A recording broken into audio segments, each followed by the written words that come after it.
Attention all Prosper fans. It's Captain Big McLarge Huge.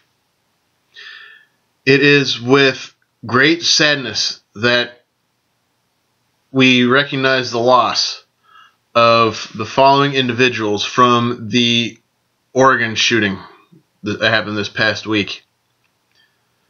Quinn Cooper, Lucero Alcaraz, Kim Dietz, Lucas Eibel, Jason Johnson, Lawrence Levine, Serena Moore, Traven Enspak, and Rebecca Carnes. Also this week, we also take a moment to recognize the following individuals that were killed in the crash of a C-130 in Afghanistan over the last week.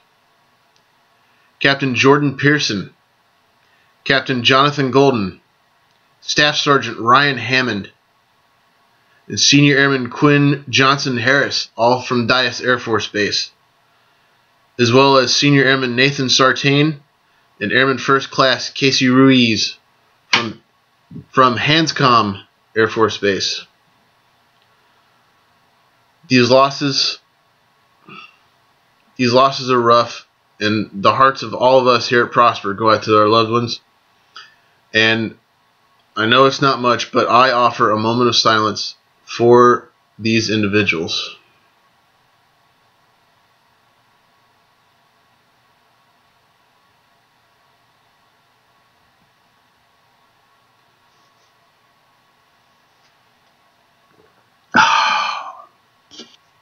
Alright, folks, bear with me a second.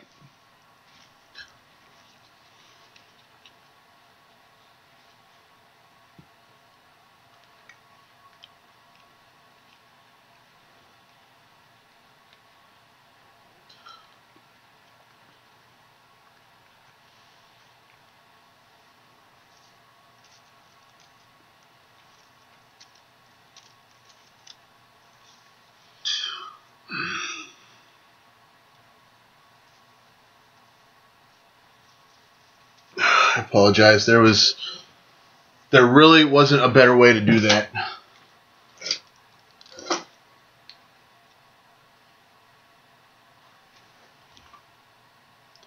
That being said,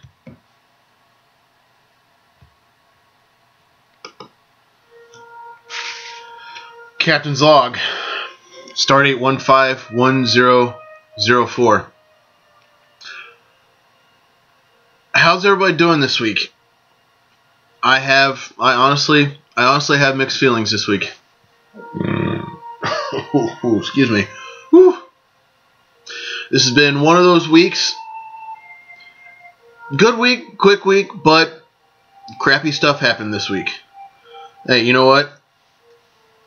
Like my friends say, sometimes you have to take the good with the bad. You know what? Life isn't perfect. Excuse me.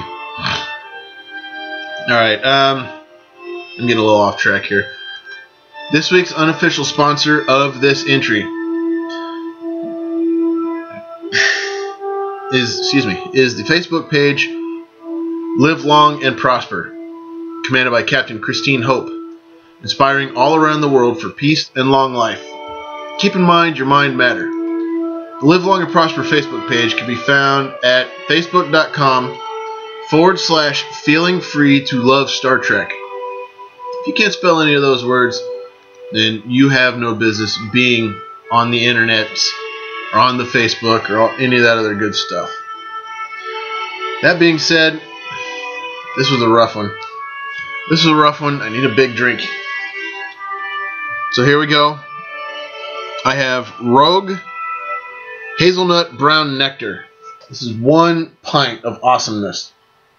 I've had it before, want it again. 5.6% alcohol by volume. Beverage opening device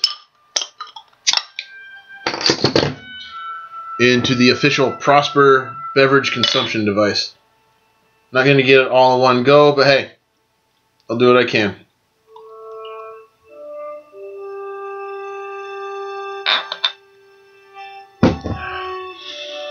Look at that. Kapla!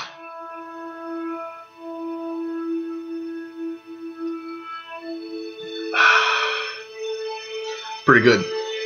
I like that one. I wish I could get it more often. But hey, where I'm at, it happens sometimes. Alright. Speaking of taking the good with the bad, that was the bad. Excuse me. That was the bad. Let us move into the good, shall we? Preferably without a repeat.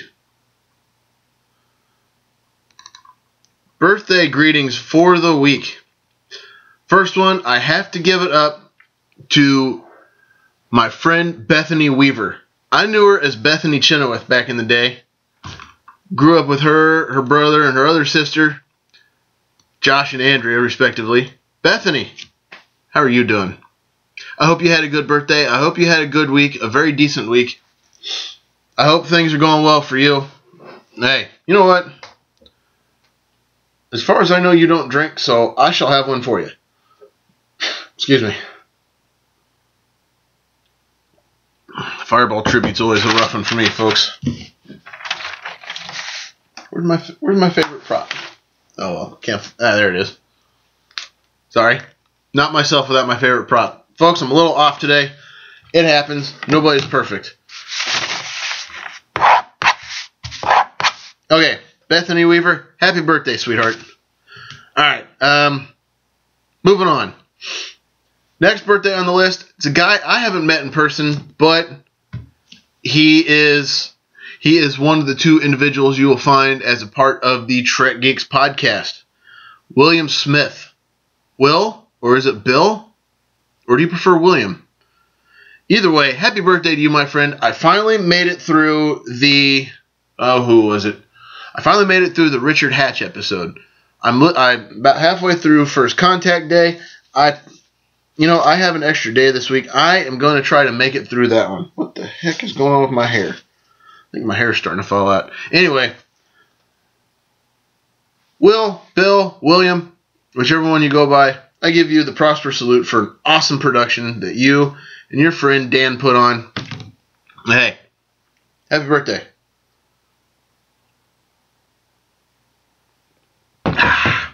All right, next on the list. This next guy is a dude I work with here at Earth Station Okinawa. Phil Acorn. What's up, man? How you doing? I hope you had a good birthday. Hey, thanks for adding me onto the Facebook yesterday, and the day before was actually your birthday. You know, I've never had that happen before. That was actually pretty cool. Like I said, never had that happen before. But hey, you know what? It's all good. Man, are you finally legal?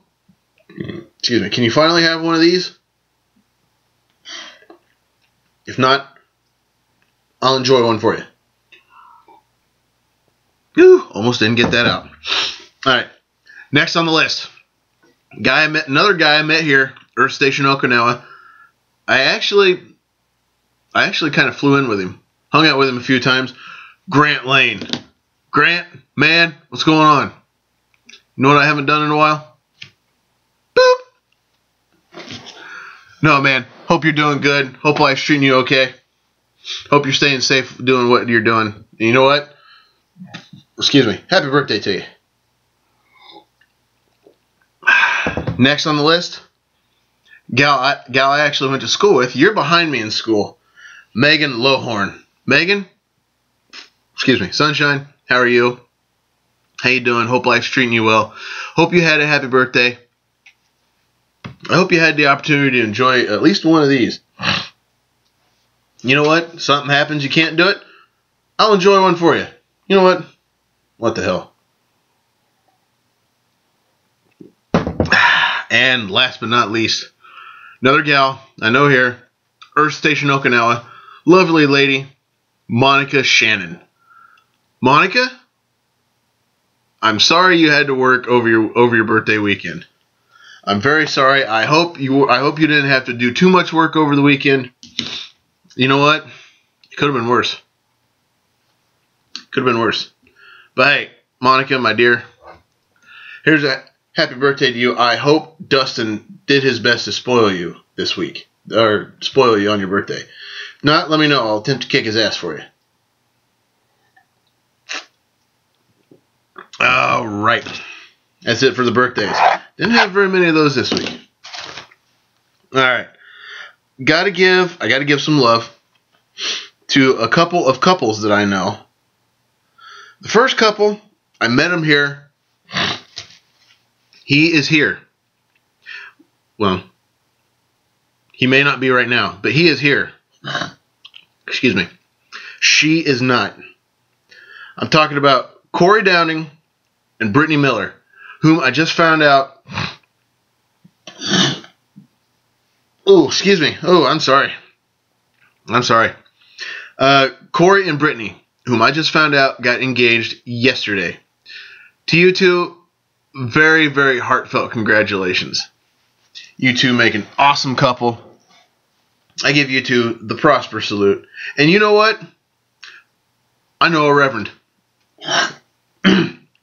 Just throwing that out there right now. I know a reverend that would be very happy to perform the ceremony. And you know what? I'm going to drink to the two of you. Alright. Next on the list. Couple celebrating an anniversary. Celebrating their 13th wedding anniversary. You've heard me mention them several times on this show. I've even been accused of stealing my show from him. But you know what? Who cares? My dear friend Josh Baker over at Beer and Song of the Day and his awesome wife Fara. Josh, Fara, to the both of you, congratulations on 13 years. 13 down, 67 more to go. The prosper salute to you two for hanging it out, for sticking it out there, hanging it out. Excuse me. And I'm going to drink to you.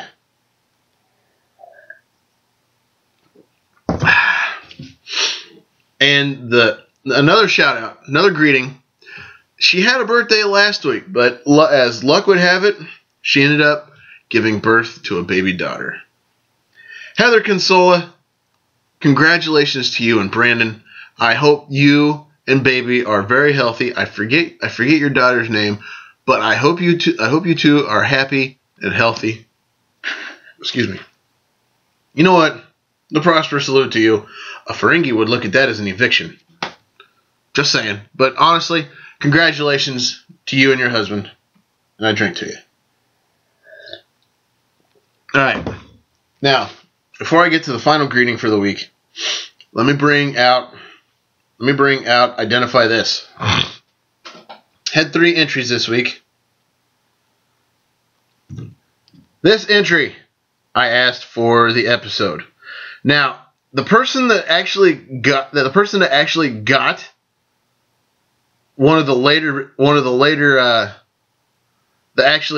later entry of Identify This took a guess on this one, and I was going to give them some love, but they ended up getting the next one.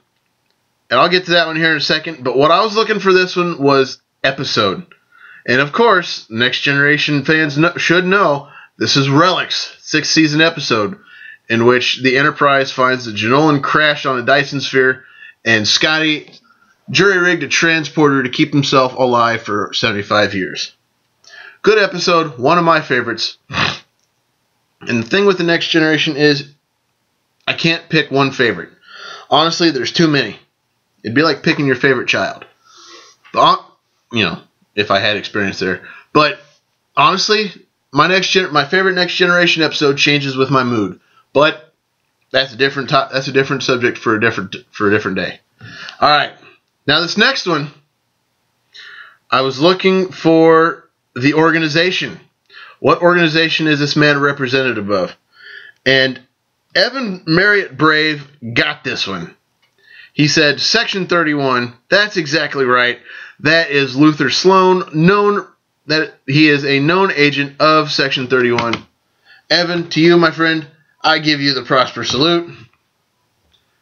And I drink to you for your knowledge and ingenuity, for your knowledge of Deep Space Nine. And last but not least, the final entry for Identify This.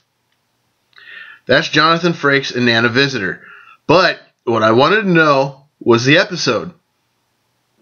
Unfortunately, nobody legitimately got this one. The episode I was looking for was Defiant.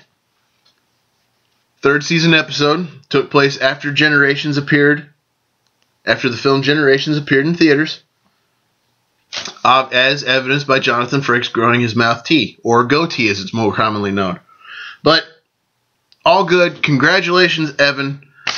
You done good, my friend. You done good. All right. Now, let me pull up my football picks real quick.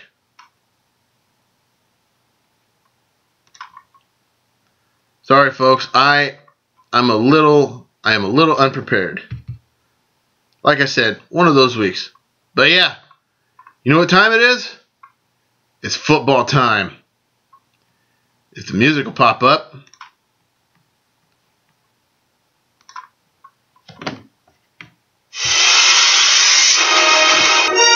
Football time. Ladies and gentlemen, it is week 4 of the regular season. You know what? I am just so glad that football is back. And you know what? I'm just going to jump right into it with my pick. First pick of the week, Ravens Steelers. I picked the Steelers to win this one. I thought they had it. Excuse me. I thought the Steelers had it, but the game went to overtime, and the Ravens proved that they deserved it. Even though the Steelers let them have it. Some say the Steelers let them have it. Others say, I don't know. Honestly, I predicted the Steelers take it, dropping the Ravens to 0-4. But you know what? I'm glad for the Ravens. I'm glad they got on the board. Even though the only time I root for them is when they're playing the Patriots. Excuse me. Predicted that one wrong, but hey, it happens. Jets, Dolphins.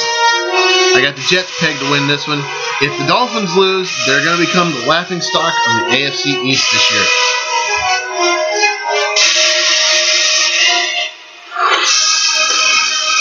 Jaguars, Colts.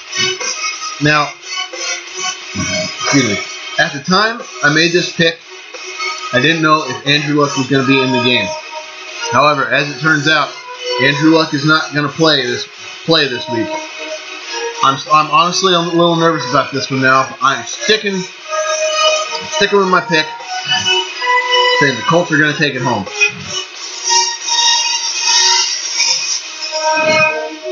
Excuse me. Hope nobody heard that. I'm going to go to sick bay after this. Where am I at? Giants, Bills. After looking at the Giants, after seeing the Giants and the Bills, I'm going with the Bills, but, I'm going with the Bills, but that does not mean I'm rooting for the Bills. Go Giants. Prove me wrong. I'm hoping for the upset. Panthers, Buccaneers. Panthers, no contest. I think the Panthers are one of the undefeated teams this season. I think. Do not quote me on that. This next game is the NFL's version of Red Shirts versus Stormtroopers. Eagles, Redskins. Both teams suck this year. I think both teams are like 1-2. I think. I'm not 100% sure on that. But I've got the Eagles picked to win this one. The Eagles lose to the Redskins. They truly are a joke this year. And Chip Kelly's experiment was a failure. The boy watches Brave Souls, the average Babylon 5 fan. Time to top up.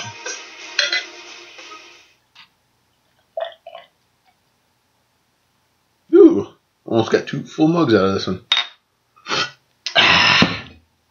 All right. Raiders, Bears. Now, excuse me. I've got the Raiders pegged to win this one. The Bears have nothing. They don't have anything going for them. They're 0-3. 0-3? Yeah. The Bears, I believe, are 0-3. I got the Raiders pegged to win this one, but that doesn't mean I'm rooting for the Raiders. Go Bears! But I think that's not going to happen. Texans, Falcons. Falcons.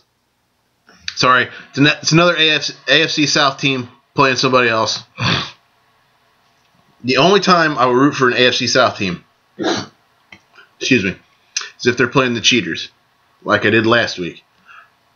That's a different story. Just go back and watch last week's entry for any questions, comments, or concerns you might have that one. Oh, actually, these next 3, that one and these next 2, I picked to win because of home field advantage. Chiefs, Bengals. I got the Bengals going. They're 3-0, but at the same time, both teams little uncertain about, I had to go with the Bengals. Mainly, home field advantage and their record. Browns, Chargers. Now, I am going to give the Browns credit. They are doing good. They are doing decent this year. They've won a couple games. Actually, I'm not sure what the Browns' record is. But they've won more games than I thought they would, honestly. Browns, Chargers. I'm picking the Chargers. Home field advantage. If the Browns win, the Chargers really need to do some thinking about what's going on. Excuse me. Packers, 49ers. Packers. Duh. I mean, Packers are 3-0. The 49ers are like 1-2. The 49ers, they cleaned house and they didn't, they got rid of their good stuff and they didn't replace anything. All they did was just fill holes. So I'm going with the Pack on that one. Going with Packers. Rams, Cardinals. Sorry, Rams fans. I don't think the Rams are going to be able to pull this one out. Going with the Cardinals.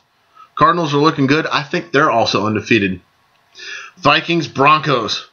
Now, almost any game at Mile High is rough or hard to pull out if you're not the Broncos. Almost any game. But any game at Mile High is rough. So I'm giving that one to Denver. I see Denver going 4-0 this weekend. Cowboys, Saints. The Cowboys don't have Tony Romo. But from what I understand, the Saints have Drew Brees. From what the last count I had, Drew Brees was playing this week. So I got to give the victory over to the Saints on that one. And Lions, Seahawks. Lions are sitting 0-3. Seahawks 1-2. I'm pegging the Seahawks to win this one. Call it a hunch. Call it a feeling. Call it something. Call it whatever you want. Seahawks are going to win this one. And two teams on the bye week this week, Titans and Cheaters. That's all I have to say about that. Let's drink. All right. I figured I'd do something a little different with that this time. If it worked, awesome. If not, just won't do it again. All right. This week in Trek history, I had 4 entries, 2 of which are on the same day. The same exact day, the same start date. September 28th, 1987. Encounter at Farpoint. The pilot episode for the Next Generation airs on syndication. Now, interesting thing about Encounter at Farpoint was when Roddenberry put it together, he originally envisioned a 1-hour script. Excuse me. Hang on. Not a 1-hour script, but a 1-hour episode. Excuse me. I'm sorry, folks. I'm not usually this gassy. Anyway, Roddenberry envisioned a 1-hour pilot, basically trying to solve a mystery at Farpoint. However, Paramount, it was Paramount at the time, wanted a 2-hour pilot. So the whole story of Q was added, which honestly I think they probably should have went with Q to begin with the whole time. He ended up being a very, very popular villain with the Next Generation. The Encounter at Farpoint, Next Generation pilot aired September 28th, 1987, which makes Star Trek The Next Generation 28 years old. How incredible is that? October 1st, 1947. Now, I may or may not get some backlash over this one, but you know what? I don't care. Stephen Collins was born. He played Captain Will Decker of the Starship Enterprise in Star Trek The Motion Picture. Temporarily reduced in grade to commander because because Admiral Kirk assumed command of the ship in a dangerous mission. Captain Decker was reported missing at the completion of the mission, basically at the end of the movie. He turned 68 on the 1st, and October 2nd, 1948, 2 individuals were born. Avery Brooks was born. He's best known as playing Captain Benjamin Sisko on Star Trek Deep Space Nine. 67 years old, and actress Persis Khambatta, Lieutenant Ilea of Star Trek The Motion Picture, was originally pegged for Star Trek Phase 2, which became the motion picture. She passed away October 18th, 1998, at the age of 49. She would have been 67 today. I give it up the Prosper salute. And let us partake. All right.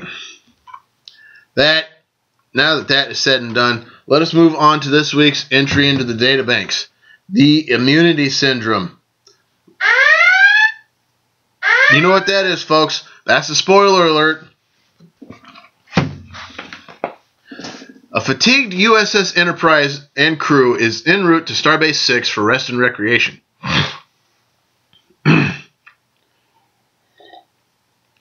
Uhura is receiving a message from Starbase 6 when Spock suddenly looks up from his scope with a very startled look on his face.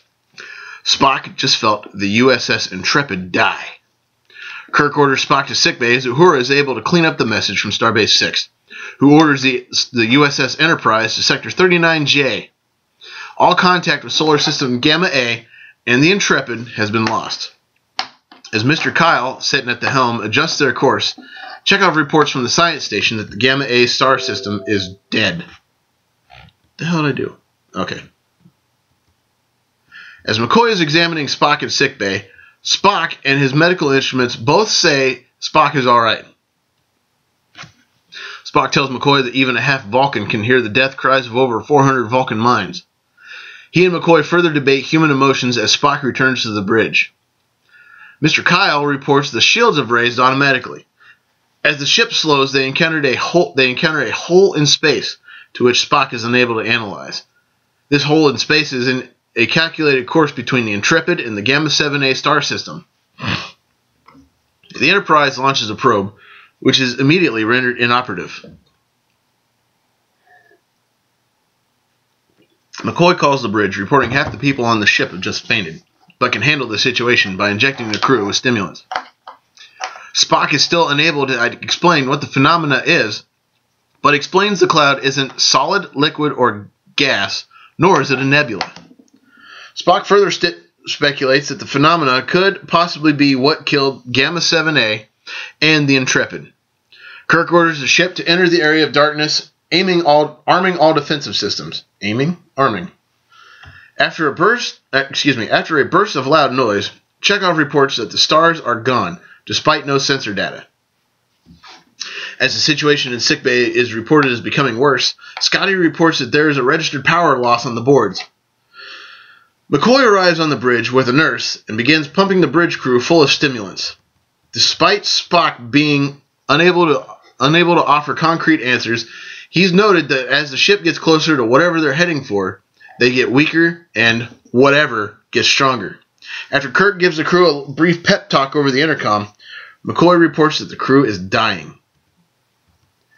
10 minutes after entering the zone of darkness, the Enterprise holds position, trying to figure things out. As Kirk enters engineering, Scotty reports the ship has applied reverse motion, despite the ship being pulled towards the center of the zone in darkness.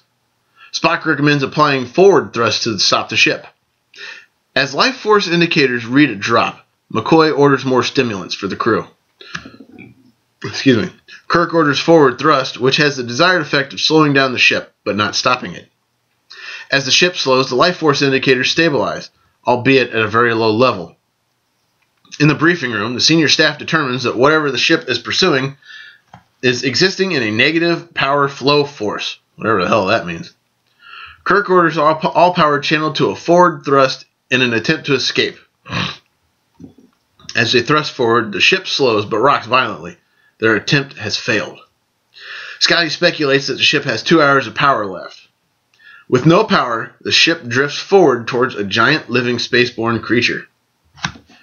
In sickbay, Kirk, Spock, and McCoy go over the data from the probe and determine the creature is a giant spaceborne amoeba. They debate whether or not to take a closer look at the amoeba with a shuttlecraft. As Kirk decides against that course of action, McCoy and Spock both report that unmanned probes aren't providing any information. McCoy recommends sending one man to the creature to collect vital data. Spock and McCoy argue over who should pilot the shuttle, as Kirk chimes in and disqualifies himself almost immediately, stating that he'll decide who goes. Scotty reports the ship's power levels are down to 50%. After careful consideration, Kirk orders McCoy to have the shuttle equipped with all the equipment Spock will need to complete his mission. As the shuttlecraft is launched, Spock reports the power drain on the shuttle is enormous, and that he's channeling power to shields, which Scotty reports won't leave him power to get back to the ship. Excuse me. As the shuttle impacts on the surface, it is shaken violently. Spock reports that McCoy wouldn't have survived the impact. Spock continues on course towards the nucleus, cutting power to life support to bare minimum. He reports the amoeba has stored enough energy to begin reproduction as he begins losing helm control and communication with the Enterprise. As communications are lost, the ship shakes, to which Kirk exclaims that Spock is alive, and Uhura begins receiving telemetry. Kirk and McCoy speculate that the amoeba will be a threat to everything within 1 light year, and that the creature must be destroyed, to which Spock confirms is possible via one last message. McCoy and Kirk discuss whether or not Spock is still alive, stating he and McCoy both knew the risks. McCoy likens the Enterprise to an antibody, protecting the body from an infection, the galaxy being the body and the Enterprise being the antibody. You get it. Kirk orders Scotty to prepare to divert all power to the shields, keeping impulse in reserve, in an attempt to enter the body of the amoeba. The ship survives the impact with minimal damage to the ship and systems. With 26% power reserves, the ship is committed to the destruction of the amoeba using antimatter. Kirk feels the best way to succeed is to plant a probe at point-blank range with a 7-minute fuse. Spock records one final log entry noting the passage of the Enterprise, commending the ship and crew as being the finest ship in the fleet. As Kirk notes the ship has arrived at the nucleus, he also commends the crew and Mr. Spock, who is believed to be killed in the line of duty. Kirk orders the ship's non-essentials placed on standby. As the probe is launched and confirmed lodged in the nucleus, Kyle and Chekhov engage a reverse course out. Chekhov detects the shuttle, to which Kirk opens a channel. Kirk orders 2 tractor beams locked onto the shuttle, to which Spock objects to the attempt as he's only one man. With 57 seconds to the outside boundary, the ship's power levels read 0.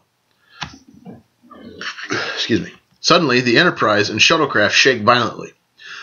Once the ship stabilizes, the screen is activated to reveal a starfield and the destruction of the creature. As power returns, Scotty reports the shuttlecraft is still with him. Kirk orders the shuttle brought aboard the ship and a course plotted to Starbase 6 for some much-needed rest. Good stuff, huh? Let us take a look behind the scenes, shall we?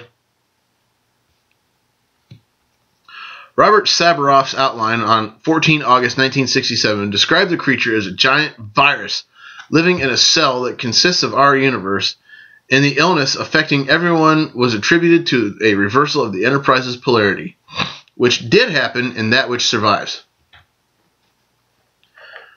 Although the name was cut from the final draft, the captain of the USS Intrepid was named Satak, S-A-T-A-K. The Space Amoeba optical effects were created by Frank Vanderveer of Vanderveer Photo Effects. The amoeba itself was a mixture of liquids pressed between 2 thin sheets of glass. As the sheets were moved, the liquid would flow as if the amoeba were pulsating. This is the last time we see the interior of a shuttlecraft in the series. It is completely redesigned since its previous appearances, which can be explained by Kirk's line about sending in an especially equipped shuttlecraft.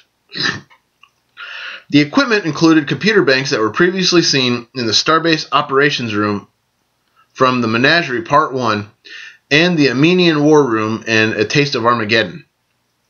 John Winston wears a gold uniform for the only time in the series. This was done so that he would match the stock footage from the captain's chair viewpoint, showing Walter Koenig and William Blackburn's right shoulder. This was apparently arranged partway through filming, however, since in the teaser, John Winston can briefly be seen at the helm wearing his typical red uniform. William Shatner consistently mispronounces Kyle's name as Cowell.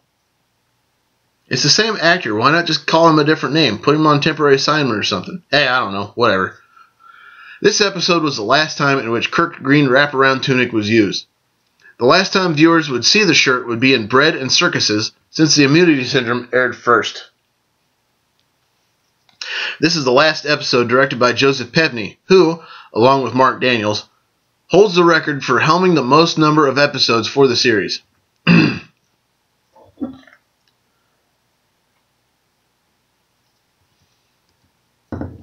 The young crew woman whom Kirk admires as he records his log entry at the end of this show appears to be the same extra who portrayed the other female Klingon seen in Day of the Dove.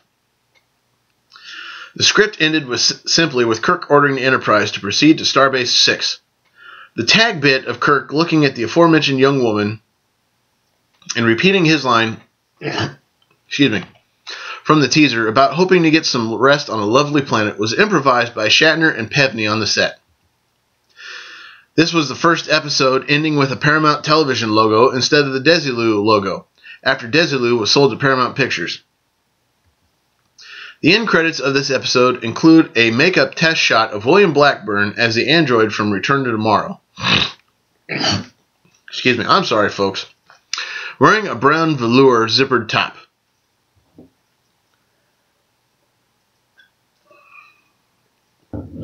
There we go. He discusses his experience in an interview on the remastered second season DVD collection of the series, issued by Paramount and CBS Home Video.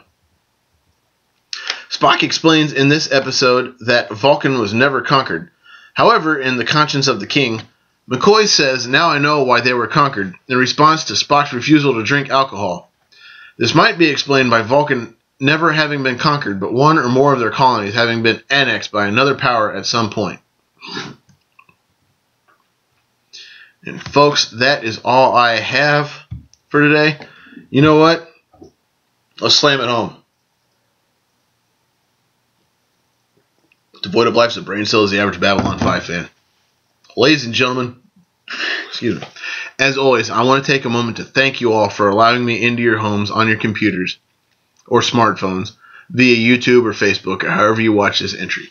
It means a lot for me to be invited into your homes for half hour to an hour every week. I want to ask y'all to take a look to go on Facebook and like the Prosper Facebook page. I am at 395-ish likes. Excuse me. Somewhere in the neighborhood. I'm under 400. Please help me get there. Please, my ultimate goal for right now is 500 likes by October 31st. I am very confident we can get there. But enough selfless shame promotion. It's time for me to make like the Enterprise and warp out of here. Everybody take care. Have an awesome night or day. Don't do anything I wouldn't do, and if you do, name it after me. Don't drink and drive because you might spill your drink. More importantly, you might kill yourself or someone else. And drinking and driving is dumber than being a Babylon 5 fan. And what's worse than that is rooting for cheating bastards like Tom. Giselle won't let me go to the Pro Bowl, and can you prove that I actually deflated balls? Brady, men slapping women, racism, animal abuse, fake friends, people who watch on bets, or anybody who is a member of, supports, or defends ISIS or the Westboro Baptist Church, who tried to picket Leonard Nimoy's funeral but couldn't find it. Things like that are highly illogical, and I will not make time for them. Ladies and gentlemen, as always, I thank you for your support, and I wish you all live long and prosper.